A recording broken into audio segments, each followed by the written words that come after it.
Assalamualaikum and hello everyone. My name is Nur Natasha Najiha binti Rohiza Jamali. My matric number is 1240982. For my individual presentation, I will be discussing media effects theories. Specifically, I will focus on three main theories, which are the hypodermic needle theories, the two-step flow theory, and the selective exposure theory. So, basically, media effect theories explain how media message influence individuals and society. Over time, scholars' understanding has changed. At first, media was seen as very powerful and able to directly shape people's thought and behavior. But later research showed that audiences are not passive and actually play an active role in interpreting media messages. In this presentation, I will briefly explain three main media effects theories, starting with strong media influence, then moving to more audience-centered approaches, and ending with their relevance today.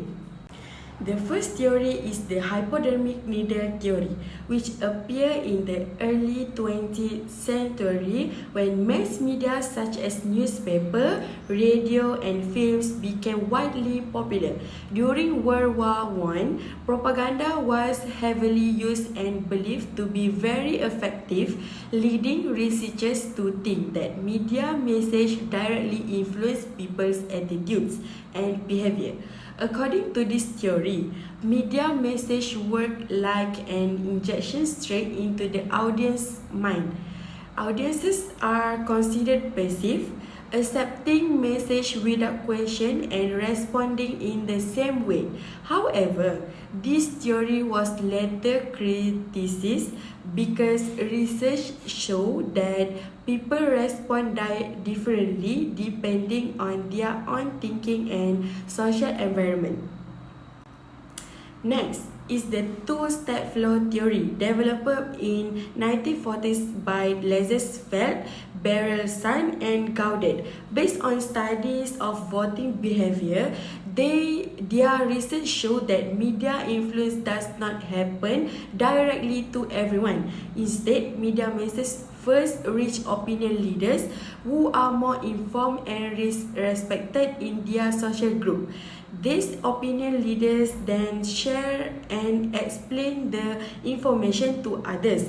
This shows that social relationship and trust are important in shaping how media messages are understood and acted upon. The third theory is the selective exposure theory, which focuses on the active role of the audience. According to this theory, people choose media content that supports their existing belief and avoid content that challenge them. This is linked to cognitive dissonance, which is the discomfort people feel when exposed to conflicting information. In today's digital media environment, this is very clear as social media algorithms show users content based on their preferences, giving audience control over what they see. As a result, media effects are limited not because media lacks power, but because audiences decide what to consume. In conclusion, these three theories show how our understanding of media influence has evolved. The hypodermic needle theory focuses on strong and direct effects.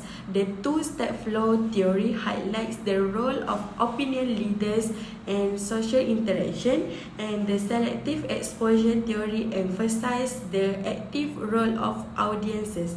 Overall, media influence is not the same for everyone. It depends on social context, interpersonal communication, and personal beliefs, which make their theories still very relevant today.